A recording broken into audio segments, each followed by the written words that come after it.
میرے نبی ایسے ماحول میں آئے تھے جہاں لوگ بلند آواز میں باتیں کرتے تھے، زور زور سے بولتے تھے، اتنی ان کی گندی آواز ہوتی تھی کہ قرآن کو کہنا پڑا کہ اِنَّ انکر الاصوات لصوت الحمیر، کہ بدترین آواز جو ہے وہ ڈونکی کی، وہ گدے کی ہے۔ یہ گدوں کی طرح زور سے کیوں بولتے؟ دور سے آواز دیتے تھے، یا رسول اللہ کو، یا رسول اللہ تو دور کی بات، نام لیتے تھے۔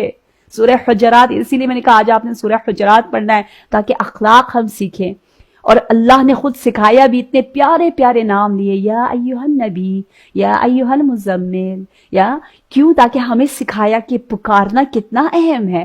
ہم اپنے بچوں کو کیسے پکارتے ہیں؟ مریم جان، میری چاند سی بیٹی، میری شہزادی، کہاں ہے میرا کاظم، کہاں ہے میرا بیٹا، کہاں ہے میری جنت؟ اس ادب کے ساتھ پکارنا۔ کہتے ہیں وہی لوگ جو گالیوں سے بات کرتے تھے، نبی نے اپنی زندگی اور اپنے اخلاق حسنہ کے ذریعے انہی لوگوں کو اس مقام تک پہنچا دیا کہ وہ جب آپس میں ملتے تو سورہ والعصر کے ذریعے گریٹنگ کیا کرتے تھے، السلام علیکم ورحمۃ اللہ وعلیکم السلام کے بعد سورہ عصر کی تلاوت کرتے تھے کہ ہماری زندگی کا ہر لمحہ کتنا قیمتی ہے۔